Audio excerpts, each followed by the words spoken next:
Election commission نے غلط فیصلے کیے ہیں، ہمارا حق بنتا تھا بلّہ۔ پہلی دفعہ اپنے کسی پارٹی کے قائد نے، کسی پارٹی رہنما نے واشگاف الفاظ میں ثابت کیا ہے اور یہ تسلیم کیا ہے کہ یہ جو ہمیں بلے کا نشان نہیں ملا تھا یہ ہماری اپنی غلطیاں ہیں۔ ہم انٹرا پارٹی الیکشن فیئر طریقے سے کروا ہی نہیں سکے تھے۔ انہوں نے اکبر ایس بابر کا نام لے کر یہ کہا کہ ان سمیت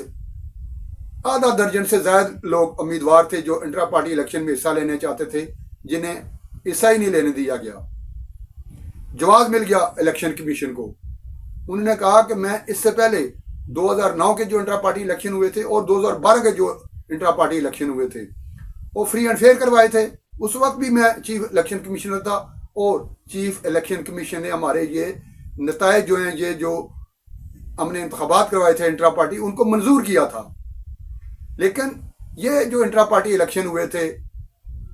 یہ چونکہ بوگس تھے، یہ ساری کارروائی ہماری صرف کاغذوں کی حد تک تھی، یہ جینوئن الیکشن ہی نہیں ہوئے تھے، لہٰذا ہمیں نشان نہیں ملا۔ اب انہوں نے خود تسلیم کیا ہے۔ پھر تھوڑا سا آگے بڑھے ہیں کہ سپریم کورٹ سے جب یہ فیصلہ ہوا کہ یہ جب آپ جماعت ہی کوئی نہیں ہے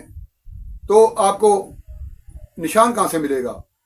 وہ بھی انہوں نے تسلیم کیا کہ الیکشن کمیشن کا فیصلہ درست تھا۔ میں بھی اس پر کئی ویلا کر چکا ہوں، کئی دوستوں نے اس پہ ویلا کیے تھے جب یہ فیصلہ آیا تھا کہ سپریم کورٹ کے پاس کوئی جواز ہی نہیں تھا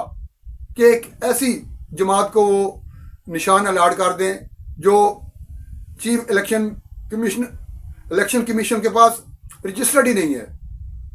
جب انہوں نے الیکشن ہی نہیں کرائے، وہ رجسٹریشن ان کی معطل ہوئی تھی، لہٰذا نشان کیسے ملتا، یہ بھی انہوں نے تسلیم کیا۔ اور خود جو ان کے وکیل تھے، اس پہ پچھلے دنوں میں نے ایک پوسٹ بھی کی تھی، وہ جس طریقے سے وہ لڑے تھے اپنا کیس، تو وہ تو لگتا تھا وہ پہلے ہی ہارے ہوئے ہیں۔ وہ اشتعال دلا رہے تھے اپنے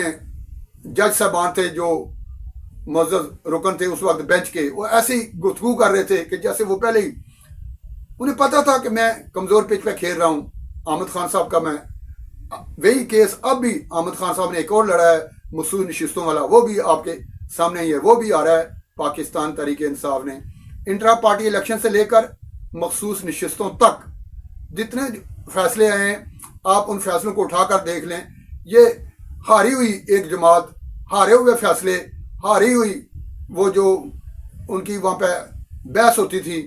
اس پہ ان کے چہرے سے، ان کی باڈی لینگویج سے، ان کی فیس ریڈنگ سے لگتا تھا کہ یہ ہارے ہوئے ہیں، اور ہارے ہوئے دلائل دیتے تھے، اشتہار دیتے تھے ججوں کو، خود بھی مشتعل تھے۔ حالانکہ وکیل کو دلائل کے ساتھ قائل کرنا چاہیے اور اپنے حق میں اتنے دلائل دینے چاہیے کہ جج مجبور ہو جائیں، لیکن ایسا نہیں ہوا۔ یہ آپ خود تسلیم کر رہے ہیں پی ٹی آئی کے قائدین، اور سب سے بڑی بات وہ یہ تسلیم کر رہے ہیں کہ ادارے تھے چلیں، عمران خان کو مائنس کرنے پہ تلے ہی ہوئے ہیں، سیاست سے مائنس کرنے جا رہے ہیں۔ ہماری اپنی پارٹی خیبر پختونخوا کے جو وزیر اعلیٰ ہیں علی مین گنڈا پور، اس کو بھی پارٹی سے مائنس کر چکے ہیں عملی طور پر، یا کرنے جا رہے ہیں۔ اگلے چند دنوں میں آپ دیکھیں گے کہ تحریک عدم اعتماد آئے گی وزیر اعلیٰ خیبر پختونخوا کے خلاف، اور ان کی اپنی پارٹی کے جو ممبران ہیں وہ جو امیدوار ہوگا اس کے حق میں ووٹ کریں گے، اور خاصی اکثریت سے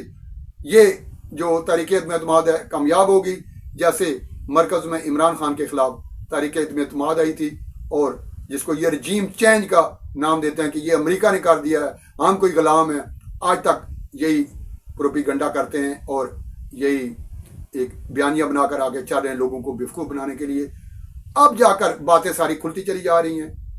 نیاز اللہ نیازی نے یہ جو انٹرویو دیا ہے، انہوں نے ساری باتیں تسلیم کی ہیں کہ اس میں ہمیں اندرونی غداری کا سامنا ہے، پارٹی کے اندر غدار موجود ہیں اور وہ اداروں کے ساتھ، اسٹیبلشمنٹ کے ساتھ ملے ہوئے ہیں اس نقطے پہ کہ بانی P T I Imran Khan کو سیاست سے مائنس کیا جائے اور علی امین گنڈا پور کو پاکستان تحریک انصاف سے مائنس کیا جائے۔ دو لوگ مائنس ہونے جا رہے ہیں، وزیر اعلیٰ خیبر پختونخوا علی امین گنڈا پور پارٹی سے اور بانی P T I Imran Khan سیاست سے۔ یہ میں نہیں کہہ رہا، نیاز اللہ نیازی کہہ رہے ہیں، ان کا انٹرویو موجود ہے، آپ دیکھ سکتے ہیں۔ اور اڈیالہ جیل سے جو بڑی خبر جس کا میں نے ذکر کیا تھا گفتگو کے آغاز میں جو آئی ہے وہ یہ ہے کہ عمران خان نے کہا کہ اب نہیں تو کب، اگر آج آپ تحریک نہیں شروع کرو گے تو کب کرو گے۔ انہوں نے واشگاف الفاظ میں یہ پیغام دیا ہے اپنی قیادت کو کہ نو مور، اب جو لوگ میرے حکم پر عمل کریں گے، جیسا میں کہوں گا منون ویسا ہی کریں گے، وہ پارٹی میں رہیں گے۔ جو میرا حکم نہیں مانیں گے، میری ہدایات پر منون عمل نہیں کریں گے، ان کے لیے ہماری پارٹی میں، پاکستان تحریک انصاف میں کوئی جگہ نہیں۔